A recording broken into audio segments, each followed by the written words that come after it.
uyu munsi Imana yambwiye ngo mbabwire mwarya imireti mwayatogosa mwashyira muri capati mwanywa ikivuguto n'ishyushyu mwamererwa neza mwahembwa mwafunguza twa konte mwatuverisaho mwajya mu bimina bibaha ntibibamare mu rukumbuzi mwabengukwa mwasabwa mwakobwa mwashaka mwabyara mukabyara n'impanga ntibibamare mu rukumbuzi mwava ku bunyonzi mwabona moto mwagira kategori zose ntibibamare mu iki rukumbuzi mwafasha hasitapendigo mukagura izanyu ntihagire ikibamara mu iki urukumbuzi. Nzateranyiriza hamwe abakumbuye guterana kwera bahoze ari abawe bavunwa n'ibibakoze isoni inanga mwarazimanitse siko birivugara nta uririmba indirimbo Yerusalemu nta guterana mugira nta ranshawa nk'iyi nta masengesho nta yo ku cyumweru nta niba nubwo muri bimeze gutyo.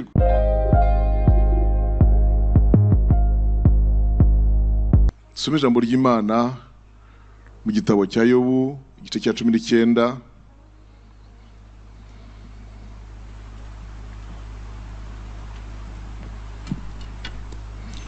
umurongo waho 27.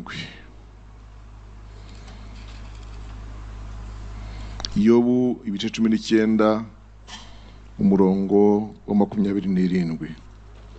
Ni Yobu wavugaga abwira babagabo uko ari batatu, Elifazi na Biludadi na Zofari, bamwe bamucaga intege. Ni ku rupapuro rwa 494.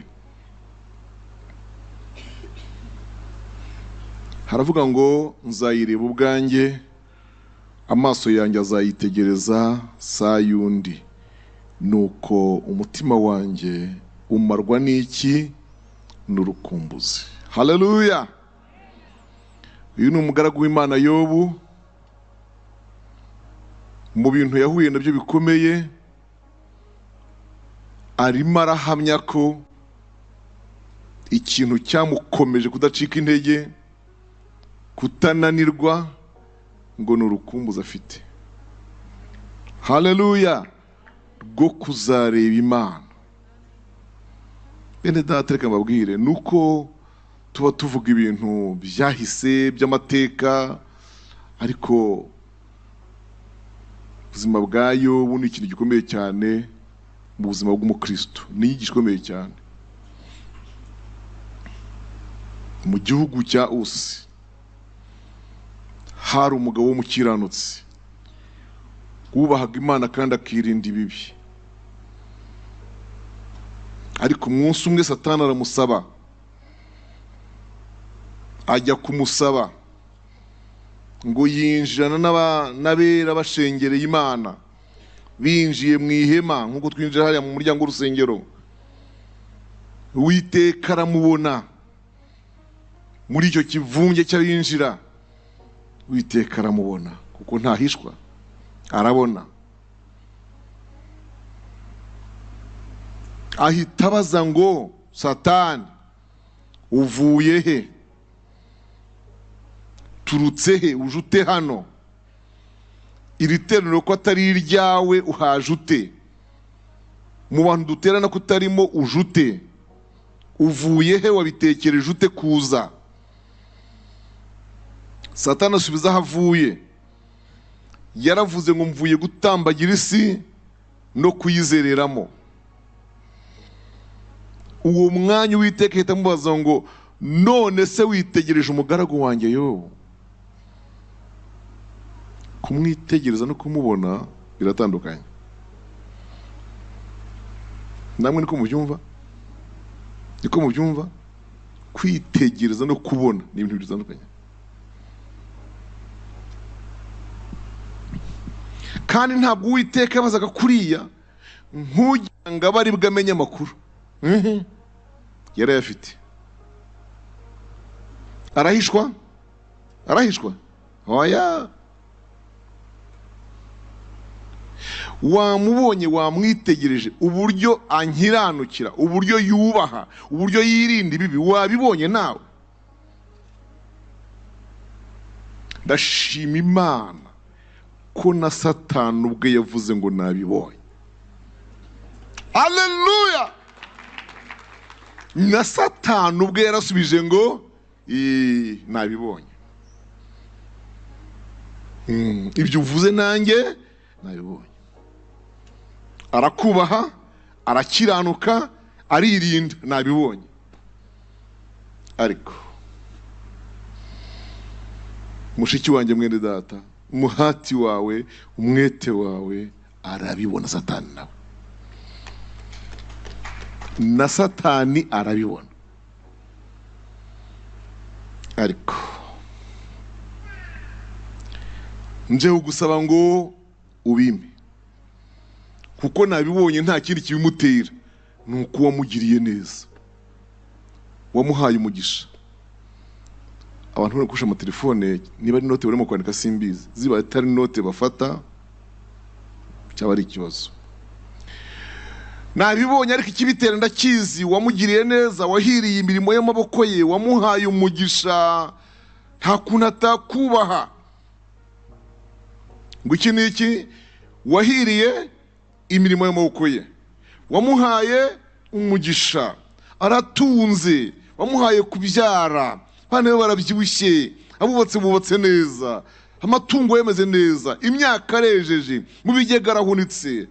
Bime uburenganzira ngende mbikoreho maze urebe. Arahita kwihakana imbere ya rubanda, akureke. Nimwumve iyo demande, nimwumve icyo cyifuzo cya Satani ku Mana. Ari wowe uvugwa ari iki? Kandi sindi buvuge ngo rimwe na rimwe, ahubwo akenshi Imana itwangira kubibona, itwangira kubyumva Satani arimo asaba, itwangira kumva ibyo byose Satani avugayo, cyokora ikabitumenyeshaho gato, tubwira iti Satani agufitiye imigambi, ariko komera ndi kumwe nawe. Haleluya. Turashima Imana itwumvira nk'ibyo, ikaturebera hatarebwa, ikatugerera hatagerwa. Muyimpera amashyi Imana yacu. Igiye kumusubiza iramubwira ngo ngaho genda, ibyo atunze byose ndabiguhaye, genda ndabiguhaye byose, ariko icyo nkubujije ni umubiri we. Ubwo ndavuga kuri faze ya mbere y'ikigeragezo, nkwimye iki? Umubiri we. Satani agenda ko bikoramo byose, ahereye ku bana. Bana bose barapfa baguye kwa mukuru wabo mu munsi mukuru, muri anniversaire. Inka ziranyagwa, indogobe ze, ingamiya ze, amatungo ye byose barabinyaga, birarangira.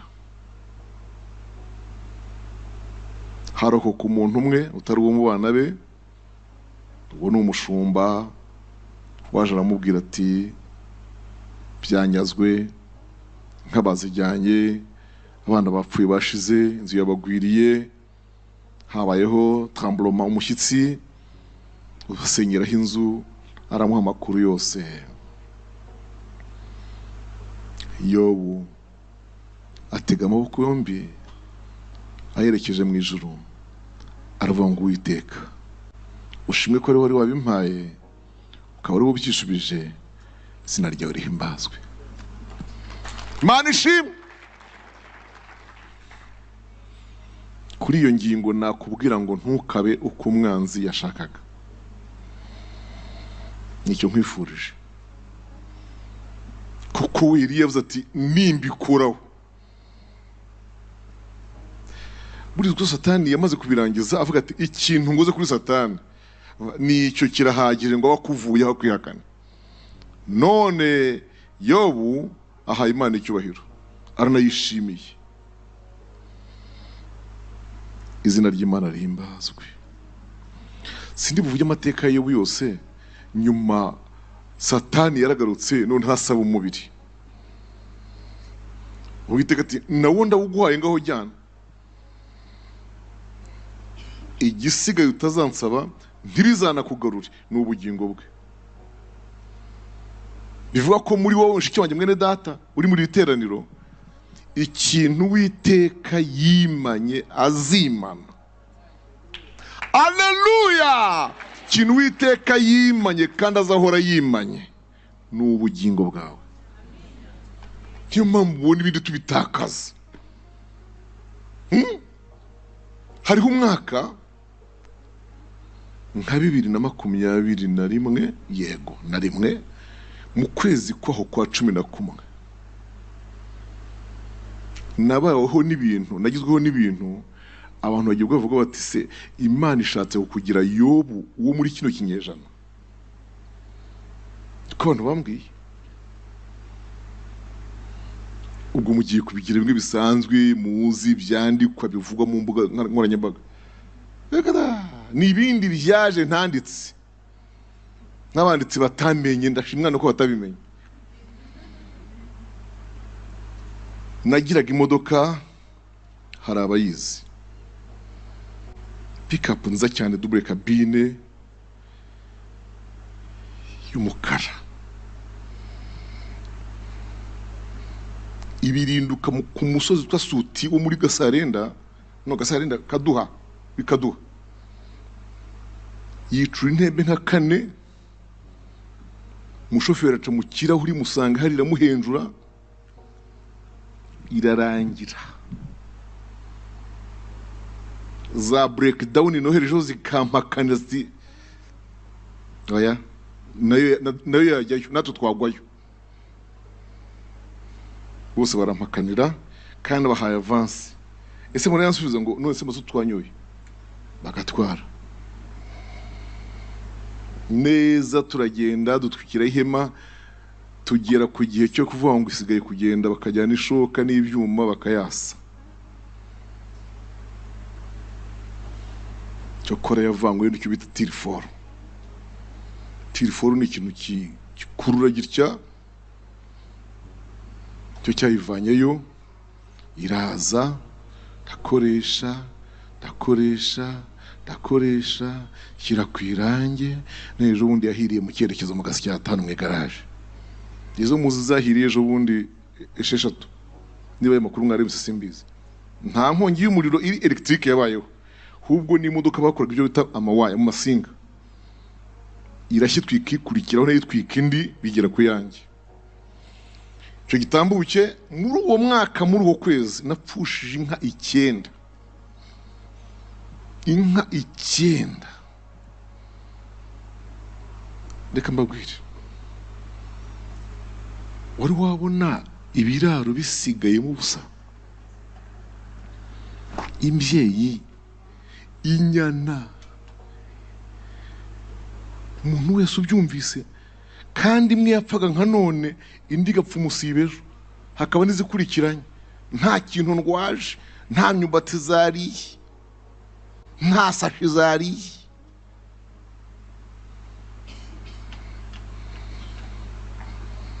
Uwiteka arankomeza cyane, umva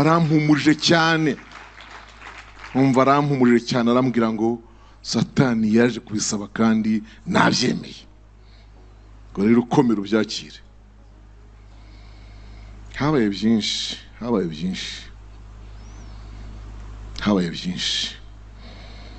bigasanga umuntu arimo aravugwa, shatse wese aramuvuga, buri wese arimo aravuga ibyo ashatse. Ariko ndi umukristo, nzahora ndiwe mu bintu byose ngeze ku gupfa. Naho inka zashira, erega biba byanditse hano. Kandi igitangaje, mu byo turahira duhabwa inshingano y'ubupastori, ntabwo byo bibamo. Ibyo tubirahira tuba abakristo. Haleluya! Ibintu turahira ngo tuba abakristo ntimukabihuze n'ibyo turahira tuba abapastori. Biratandukanye cyane, kuko ubukristo bubanziriza pastori. Niyo mpamvu abananiwe ubukristo bose ntabwo uyu murimo bazawugumamo. Ariko abafite ubukristo nanone uyu murimo ntawe uzawubaka. Yesu yarabahamagaye, ntibishoboka. Amen. Nuko Imana intuma irambwira ngo nashatse ko abantu bakwigiraho Yobu wa kera. Ndakomera, ndaho ndacyakomeye. Imana ishimwe. Yobu nyuma umugore aza kumwihakana, umugore amuvaho,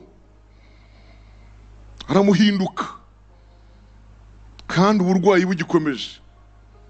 Yobu arwazwa nabi rero, kandi aragenda aremba. Umurwaza we yamuhindutse.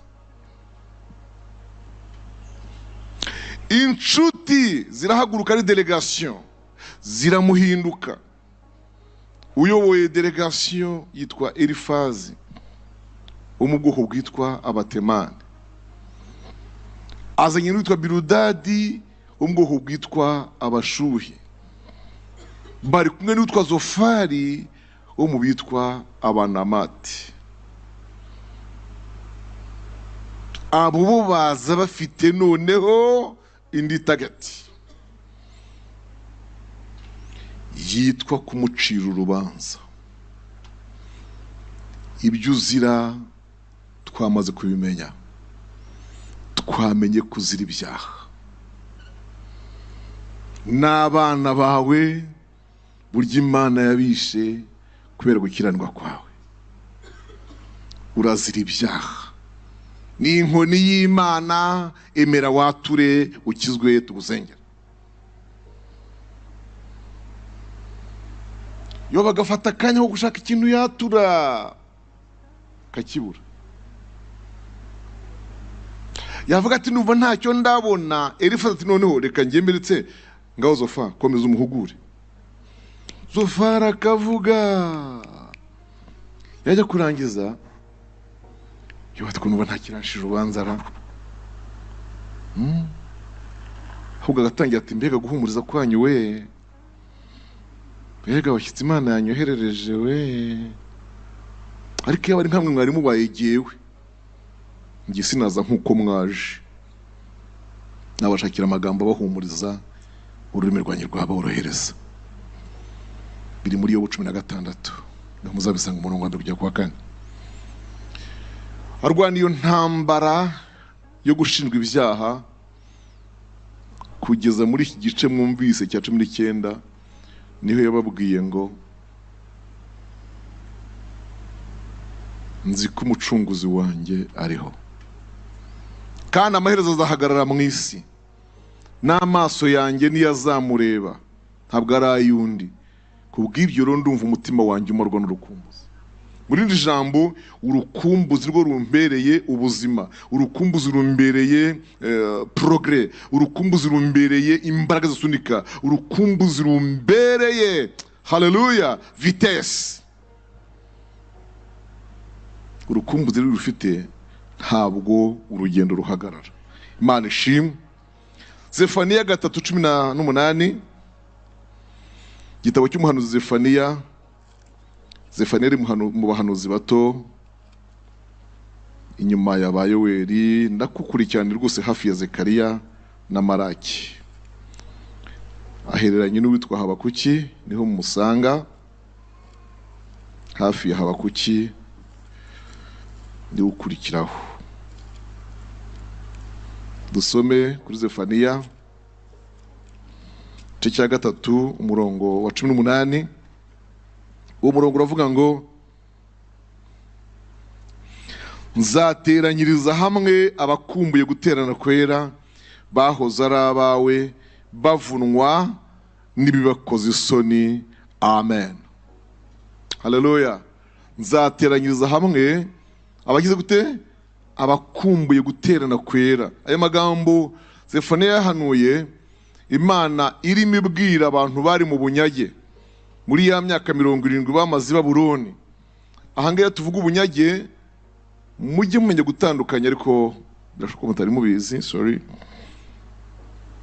Imyaka 70 Abisirayeli bamaze mu bunyage, itandukanye kure na 430 bamaze muri Egiputa. 430 bamaze muri Egiputa bagiye basanzeyo Yosefu. Igihe amaze gukomererayo, Imana isohoza amagambo yavuganye na Aburahamu mu Itangiriro 15 mu 12-15.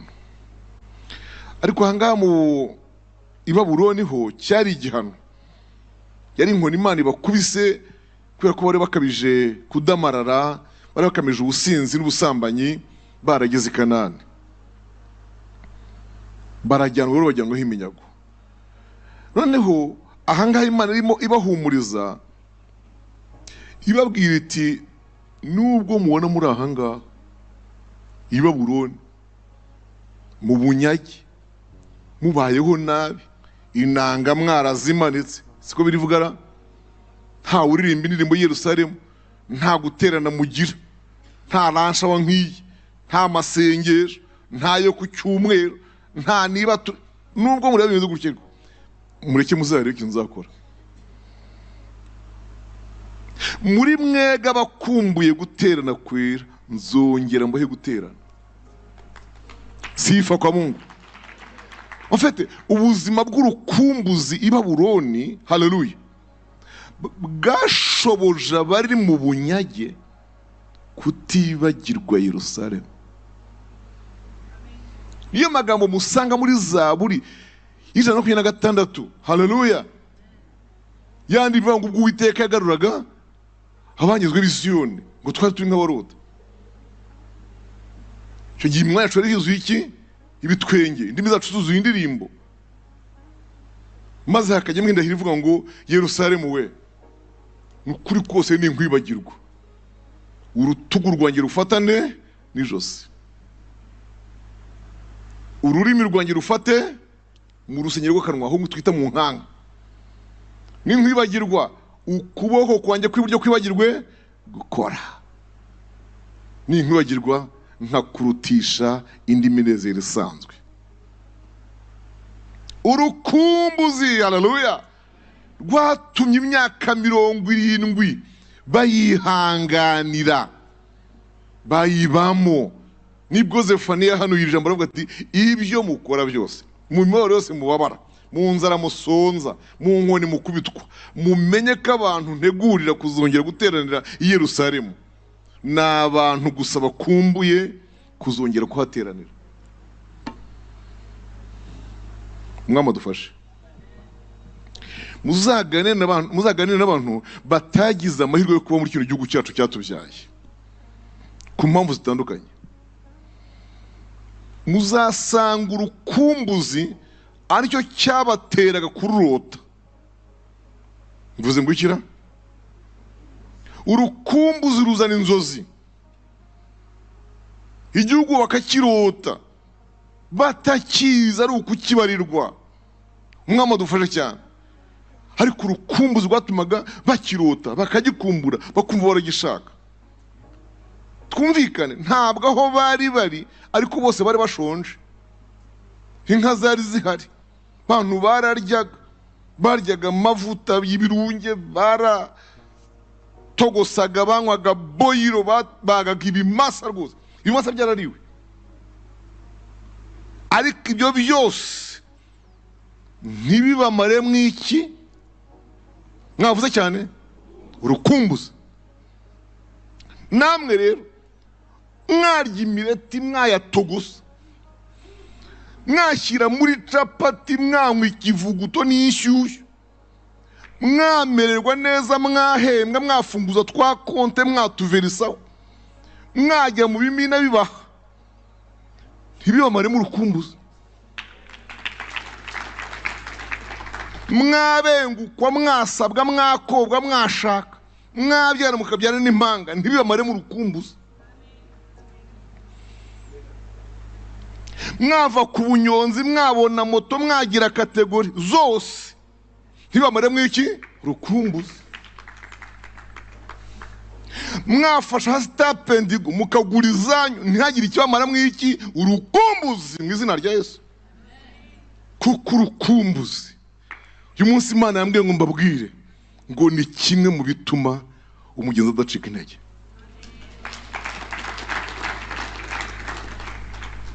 Haleluya, haleluya, haleluya, haleluya.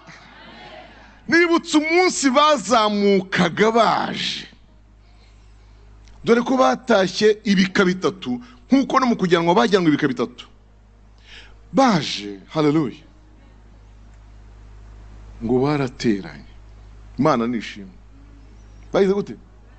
Yewe, mbega ngo iteraniro rya mbere bagize muri Yerusalemu baraye baje. Nyuma y'imyaka ingahe? 70. Ni muri kurure namwe kandi ntabwo mwari muhari, ariko ni muryumva iteraniro ni muryumve. Uwo munsi witwa Nahumu yahanuyemo ubuhanuzi buvuga ngo kuva uyu munsi nta munyakibi uzongera kunyura iwawe. Mbahaye amateraniro, mbahaye kongera kwizihiza Pasika zanyu na za Pentekote, amen, hariyo misi imiganura, ngo mbashubije amasaka ku mbuga, haleluya, mbashubije imitobe mu mivure, sifa kwa Mungu. Ndongeye ndabahaye, ndabahaye, ndabahaye. Kukani muhumure, umunyakibi yatsembweho pe. Kandi uwo munsi Imana ibibemerera ko yahise igenda ibwira Nebukadinezari, aramubwira Nebukadinezari, nazanye umwana wanjye ahangaha kugira ngo umunyigishirize kubera udukosa yari yankoreye, umutsibura utunyafu dusanzwe, ariko kuko wakoresheje imihini ugakabya, mbega ukamushakira ibibando, ndagukubita byo, ndaguhana ko wambabarije abana cyane. Nene bazanye ngo batsibura utunyafu gusuba hwiture, ariko urakabya ushyiraho imihini n'ingegene, rero ndakwihaniza nanjye. Mwamashimwe, muhumure, hirya y'imibabaro Uwiteka azaduhorera. Mumuhe icyubahiro Kristo Yesu, Uwiteka azaduhorera. Twihute. Urukumbuzi nabwo ko rugendana n'ikintu cy'amatsiko cyo kwibaza cyane ibyo uzasanga aho hantu ujya, bigatuma rurugendo rugiramo imbaraga. Mu gihe wakananiwe, urukumbuzi rwo gusunikira kumenya kugenda, kubera gukumbura no kugira amatsiko, byo bita curiosité, yahujya n'ibyo uzahasanga. Dusoma Efeso igice cya mbere, urwandiko Pawulo yandikiye Efeso igice cya mbere umurongo wa 15. Abefeso igice cya mbere umurongo wa 15 kugera ku wa 19. Dusome. Nicyo gituma nanjye maze kumva uburyo mwizera umwami Yesu mugakunda abera bose, mbashimira Imana urudaca nkabasabira uko nsenze, kugira ngo Imana y'umwami wacu Yesu Kristo ariyo data wa twese w'icyubahiro ibaho umwuka w'ubwenge no guhishurirwa bitume muyimenya. 18. Ngo amaso y'imitima yanyu abone uko ahweza, mumenye ibyo mwiringizwa n'iyabahamagaye, mumenye n'ubutunzi bw'ubwiza bw'ibyo azaragabira, mumenye n'ubwinshi bw'imbaraga zayo butagira akagero, iziha twebwe abizeye nk'uko imbaraga z'ububasha bwayo bukomeye ziri. Amen. Aya magambo dusomye ndavuga mu ijambo rivuga ngo Imana ibahe guhweza, amaso y'imitima yanyu agira ate? Ahumuke, murebe kandi mumenye ibyo mwiringizwa niyaduhamagaye. Imana ishimwe.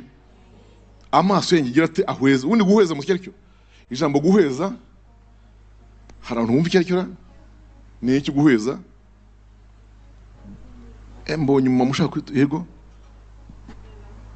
Guhweza ni ukureba neza, ari kurebera mu bikubuza kureba. Ubundi guhweza ni ugushaka kureba neza ibintu, ariko hari ibintu bikubuza kureba. Kurebera muri obscure, mu mwijima, kurebera mu gihu, ni waje, so yita gicura, ni waje. Donc kurebera mu bintu bidatuma ureba neza, nibyo bita guhweza. Icyo gihe rogare, indoro, ikora ariko forcément, ikora ukoresheje imbaraga. Abahanga bavuga yuko ariyo mpamvu nyuma ya 1994 twagize abantu benshi barwaye amaso. Ni ukubera ko umuntu yashakaga kureba ibintu nijoro, abantu bagenza amajoro, abantu baraye amajoro, kandi bagashaka kureba cyane. Kureba cyane bakoresheje iki? Amaso. Rogari y'umuntu, indoro cyangwa se rogari ni indoro se, yego. Umuntu akareba ashaka gukanura ngo arebe ibintu cyane, ariko umwijima udatuma abibona. Icyo bita guhweza. Rero muri uyu mwijima utugose, muri iki gicu kituri imbere, amaso yawe Imana ni iyahe? Gutobora igicu, amina, gupfumura umwijima, turebe ibyo twiringizwa niyo duhamagaye. Ayo matsiko Imana yaguhe bizatuma urugendo rwawe rukomera. Haleluya. Nibura mumenye ibyo mwiringizwa niyo bahamagaye, ngo mumenye n'ubutunzi bw'ubwiza bw'ibyo azaragabera. Amen. Ayo matsiko.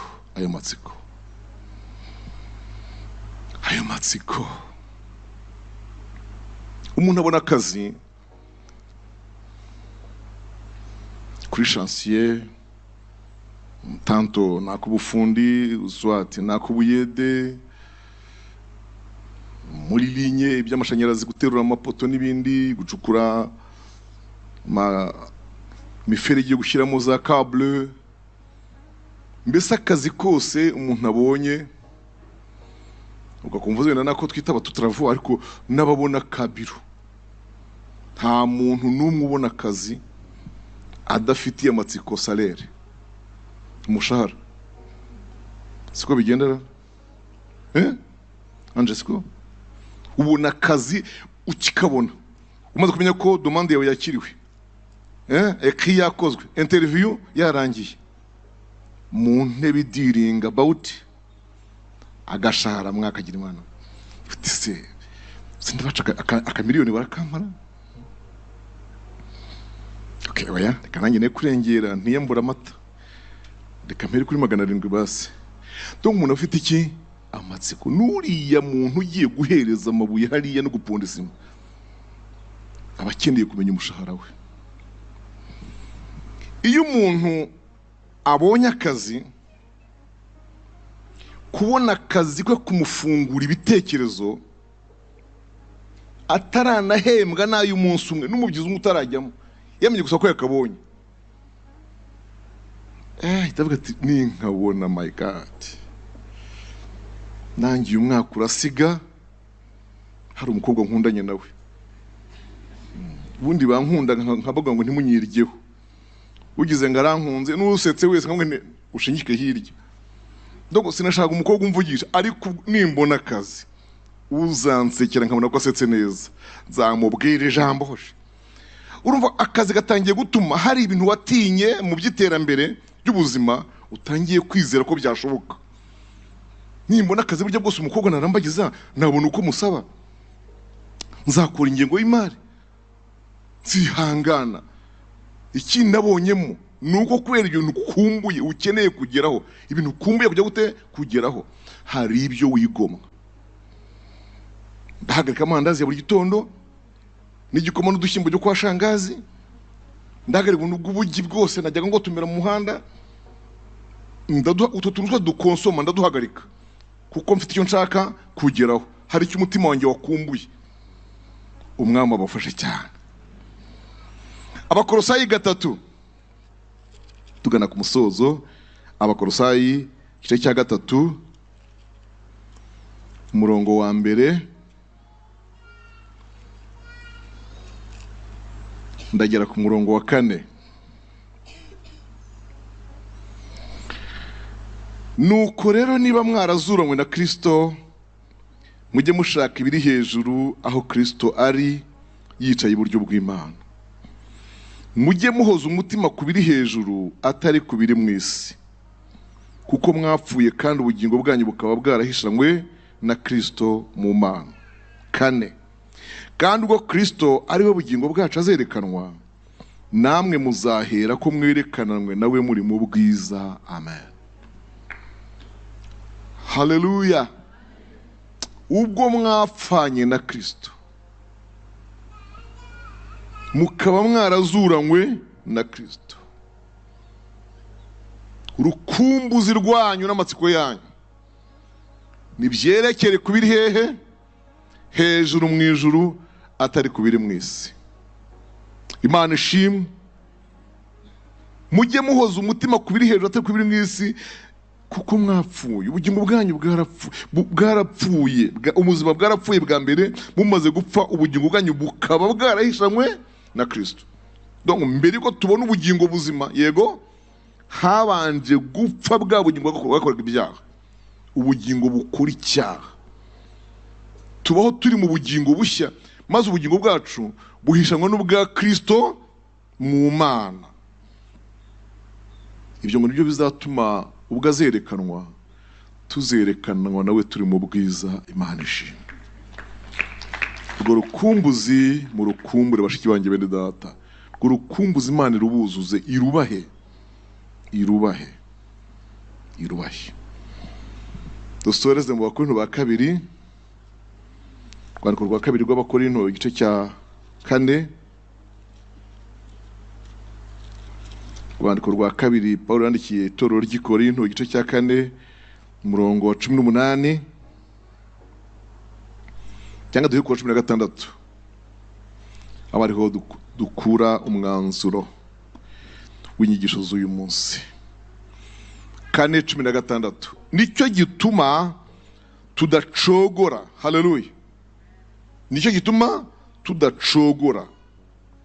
Kandi nubwo umuntu wacu w'inyuma asaza, umuntu wacu w'imbere ahora ahinduka mushya uko bukeye, kuko kubabazwa kwacu kw'igihwayihwayi kw'akanya ka none kwiyongeranya kuturembera ubwiza bw'iteka ryose bukomeye. 18 natwe ntutureba ku biboneka, ahubwo tureba ku bitaboneka, kuko ibiboneka ari iby'igihe gito, naho ibitaboneka bikaba iby'iteka ryose. Imana ishimwe. Ngurwo urukumbuzi rw'abakiranutsi aho ruganisha, ruraganisha ku bihe? Ku bitaboneka. Ngiryo ishingiro ry'amatsiko y'abera. Haleluya. Dufitiye amatsiko bitagira gute? Ibitaboneka. Bimwe n'ubundi Paulo yanditse akavuga ngo iby'amaso atabonye, atarabona, iby'amatwi atarumva, iby'umutima w'umuntu utatekereje, nibyo bibikiwe abera. Ayo matsiko yagire, ngo urukumbuzi urugendane, biguhindukire ubuzima. Mukanya ndimo nza nibwo ntekereje kuri uru rukumbuzi rw'Abisiraheli. Abisiraheli bagize urukumbuzi, haleluya, ngo bagera ubwo igihugu bajyamo ngo bakiyumvamo, urukumbuzi rubatera kwiyita abashyitsi n'abimukira. Byanditse mu Heburayo 11. Igihugu bajyamo n'urukumbuzi bagifitiye ngo byabateye gufata ahangaha nk'ahantu badafite ubuturo, badafite umudugudu. Abahero 13:14, Abahero 13:14 haravuga ngo kuko ahangaha nta mudugudu uhoraho tuhafite, ahubwo turashaka uzaza. Icyo kintu cyo guhora ngo bumva ahangaha nta buturo bahafite, nta gakondo, nta habitation, ngo bigatuma bakumbura igihugu cy'isezerano, ngo byaje kugera ubwo bituma Imana nayo yishimira kubita abana bayo, nabo kandi bakumva n'ab'Imana, ngo Imana ntikorwe n'isoni zo kwitwa Imana yabo, kuko yabiteguriye undi mudugudu. Imana ishimwe. Ubuzima bw'urukumbuzi. Aburahamu nubwo yazerereye muri ya misozi yose yanyuzemo kuva aturuka muri kwa Setera muri Uri, ariko aho hose yagendaga ngo ikintu cyamushobozaga, amen, ngo nukumva afitiye amatsiko ahandi Imana yamubwiye atarazi, ngo kumva hafitiye amatsiko yo kuhabona. Mana wankuye muri Uri y'Abakaludaya iwacu kwa data Tera, ngo ningende ngo njye ahantu uzanyereka, ko numva afitiye iki? Amatsiko. ngo ibyo byamuteye kubaho mu buryo bita mu gifaransa nomade.